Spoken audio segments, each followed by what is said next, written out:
बिस्मिल्लाहिर्रहमानिर्रहीम अस्सलाम वालेकुम। Welcome back to my channel.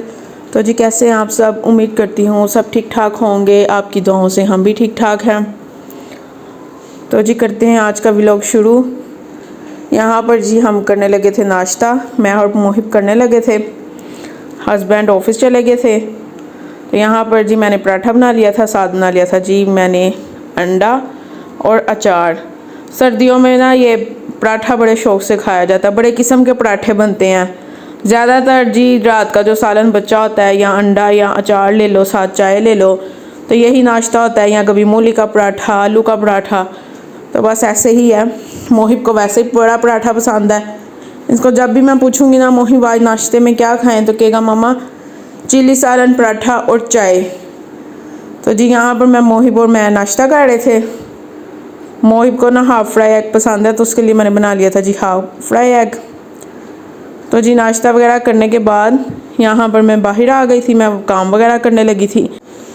तो यहाँ पर ना आज 3-4 दिन बाद ना धूप निकली थी, तो काफ़ी अच्छा लग रहा था। पिछले 3-4 दिनों से ना बिल्कुल धूप नहीं थी निकली। ठंडी हवा और फोग इतनी हो गई थी ना, सुबह के 9 बज जाते थे पर फोग नहीं ख़त्म होती थी। यहाँ पर जी आज थोड़ी बहुत शुक्र है अल्लाह का धूप निकली थी। तो यहाँ पर फिर मैं जी करने लगी थी काम जल्दी से। मैंने सारे पहले ना दरवाजे वगैरह खोले। मोहिब को मैंने पहले ही नला के साफ़ सुथरा कर दिया था नाश्ते से भी पहले। और साथ जी मैंने पीछे वॉशिंग मशीन भी लगाई हुई थी। तो यहाँ पर मैंने कहा फटाफट से मैं काम कर लेती हूँ। सुबह सोकर उठना तो घर का यही हाल होता है। कोई चीज़ कहीं पे पड़ी है, कोई चीज़ कहीं पे पड़ी हुई है। और एक ये जो मेरे काके के टॉयज़ है ना, इसने सेटिंग की हुई है ना, फिर वो कहता है कि जी इसको ख़राब नहीं करना। जो मैंने सेटिंग कर दी है ना, मामा मेरी सेटिंग नहीं ख़राब करनी। रात को कह कर सोएगा। और यहाँ देखे जी लोगों की ड्रेसिंग टेबल पर मेकअप सजा होता है, वॉज पड़े होते हैं, और मेरी ड्रेसिंग टेबल पे जी ढेर सारे खिलौने पड़े हुए हैं। तो बच्चे जब छोटे होना तो यही हाल होता है। वैसे किस किस का ये हाल है कि ड्रेसिंग टेबल पे चीज़ें नहीं, यानी ना टिकने नहीं देते। ये लड़का हो या लड़कियां हो, ये तो कहते हैं ना बिल्कुल झूठ है जी अगर लड़के हैं। नहीं जी, लड़कों को भी शौक़ होता है। अगर कोई मेकअप की चीज़ माँ ने रखी हुई है ना, तो ये क्या रखा हुआ है, ये क्या है, बस उनको ना एक तो जसूस लगा रहता है कि देखे कि क्या है और क्या नहीं है। तो पहले कभी होता था जी मेरी ड्रेसिंग टेबल पे भी जी परफ्यूम और मेकअप सजा होता था। पर जब से मेरे बच्चे ने होश संभाला है ना, तो कोई चीज़ नहीं पड़ी होती मेरी ड्रेसिंग टेबल पे। तो इसी की पड़ी होती हैं, कभी टॉयज़ या कभी क्ले, कभी कुछ कभी कुछ। तो खैर जी यहाँ पे मैंने काम वगैरह कर लिया था जल्दी से। सारा काम मैंने कर लिया था। डस्टिंग भी कर ली थी, सफाइयाँ भी कर ली थी। साथ साथ जी वॉशिंग मशीन लगाई हुई थी, वो भी बस तकरीबन कपड़े धुल गए थे। तो काम हो जाए ना तो एक सुकून सा आ जाता है। खिलाड़े जो होते हैं ना समेट लो ना, तो घर साफ़ सुथरा हो तो एक सुकून सा आ जाता है कि जी साफ़ सुथरा हो गया। तो खैर जी यहाँ पर भी मैंने सारा काम वगैरह कर लिया था।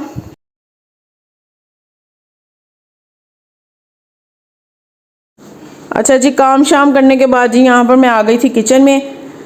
तो ये ना मलाई मैंने ना निकाली हुई थी, 3-4 दिन हो गए थे निकाली हुई थी, पर तबीयत ना ठीक नहीं थी, ज़रा सुस्ती की इंतहा।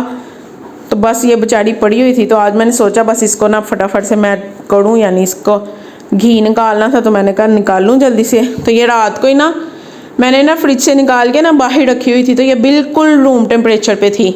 और दही लगा के ना मैंने यानी डाल के इसके अंदर, तो इसको मैंने जाग लगा दी थी। अच्छा जी, यहाँ पर सबसे पहले मैंने थोड़ी सी मलाई डाल दी थी ब्लेंडर में। इसको मैं ना तकरीबन आधा से 1 मिनट तक ब्लेंड कर लूँगी। तो ये देखे बिल्कुल क्रीमी शेप में आ गया था, यानी इसकी हो गई थी, यानी जो अंदर कोई गुठली वगैरह होती है ना, कोई लम्स वगैरह होते हैं, वो बिल्कुल अच्छी तरह से ब्लेंड हो गए थे। उसके बाद जी इसमें मैंने डाल दिया था पानी, ठंडा पानी मैंने डाल दिया था। अच्छा गर्मी है ना, तो फिर तो होता है जी बिल्कुल आइस वाटर डालना है इसमें।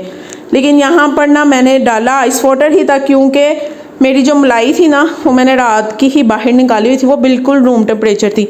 आपने एक चीज़ का ध्यान रखना है, अगर आपकी मलाई यानी आपने ऊपर फ्रीज़र में नहीं, अगर निचले सेक्शन में यानी फ्रिज में भी रख दिया ना, तो वो ज़ाहिर बात है ठंडी ही होगी।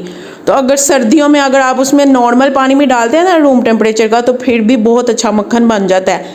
लेकिन गर्मियों में तो लाजमी है कि ठंडा पानी ही हो। तो सर्दियों में ये है, यहाँ तो जी मलाई ठंडी हो, यहाँ पानी ठंडा हो, तो दोनों सूरतों में मक्खन अच्छा बन जाता है। तो यहाँ पर जी मलाई मेरी रूम टेम्परेचर थी और पानी मैंने बिल्कुल आइस वाटर ले लिया था। अच्छा, पहले मैंने इसको आधा से 1 मिनट चला लिया था। जब वो अच्छे से ब्लेंड होगी तो इसमें मैंने डाल दिया था जी पानी, और इसको मैंने 1 मिनट तक अच्छी तरह से ब्लेंड किया था। और ये देखिए सारा मक्खन जो है ना ऊपर आ गया था, बिल्कुल एक सही सा, वो कहते हैं ना टाइट मक्खन जिसको कहते हैं ना, सारा देखें। और पानी उसका जो है ना बिल्कुल लस्सी अलग हो गई थी। तो इस तरह से इतनी आसानी से बन जाता है ना ये देसी घी जो है, कि अगर आपने मक्खन यूज़ करना है तो आप थोड़ा सा मक्खन भी निकाल के साइड पे रख लें और बाकी का आप देसी घी निकाल लें। तो यहाँ पर जी बस फटाफट से मैं बनाती जा रही थी और जल्दी जल्दी से बनता जा रहा था। अच्छा जी, देसी घी बनाने के भी बहुत से तरीके हैं। कुछ लोग इसको मतानी से काट लेते हैं, बाउल में डाल के ठंडा पानी डाल के, वैसे भी निकल आता है। कुछ लोग जी डायरेक्ट मलाई निकालते हैं और उसको डीफ्रोस्ट करके बस उसको पतीली में डालते हैं और चूल्हे पर रख देते हैं, तो उससे भी घी निकल आता है। पर मैं ऐसे निकाल लेती हूँ। अच्छा, वो जो आप डायरेक्ट मलाई रखते हैं ना, उससे पतीली बड़ी ख़राब होती है और उसे ध्यान भी बड़ा रखना पड़ता है साथ साथ के बस लग ना जाए।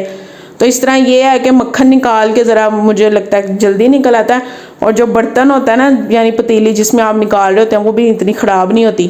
तो यहाँ पर ये देखें जी कितना अच्छा मक्खन निकलता आ रहा है, कोई इतनी मेहनत नहीं करनी पड़ रही। पानी खुद ही यानी अलग होता जाएगा जो इसकी लस्सी होगी, और मक्खन जो है खुद ही सेपरेट होता जा रहा है। तो यहाँ पर ये देखें, मैं आपको का निकाल के दिखाऊं मक्खन कितना अच्छा से निकला है। बिल्कुल देखें मेरे हाथों पे कोई नहीं चिपक रहा, बिल्कुल अच्छे से निकल आया था। तो यहाँ पर जिसके मैंने ये बना लिए थे गोल गोल छोटे छोटे मैंने बना लिए थे जी बॉल्स। तो इसी तरह जी मैं अब बाकी का मक्खन भी निकाल लूँगी और फिर जी इसके बाद मैं बना लूँगी घी। यहाँ पर ये देखे जी सारा मैंने निकाल लिया था, यानी सारी मलाई को मैंने ब्लेंड करके मक्खन निकाल लिया था। कुछ मैंने ये इस तरह से बॉल्स बना के रख लिए थे।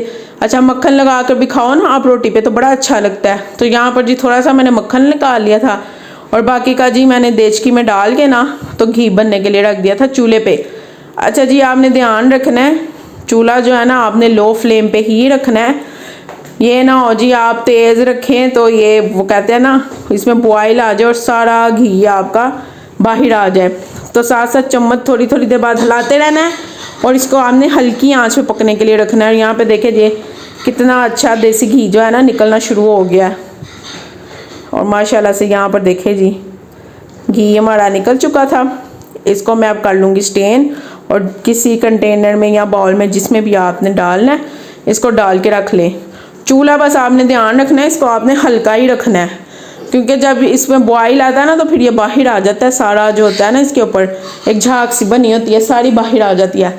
तो चूल्हा आपने ना हल्की फ्लेम पे ही रखना है। बाद में ये जो इसका थोड़ा सा है तक इसके क्रम्स वगैरह थे मलाई के, वो भी मैंने इसमें स्टेनर में डाल के इसको चमचे से दबा के इसको भी मैंने स्टेन कर लिया था, ताकि अगर इसमें भी थोड़ा बहुत जो घी बच गया ना वो भी निकल आए। तो यहाँ पर जी देसी घी हो गया था हमारा रेडी।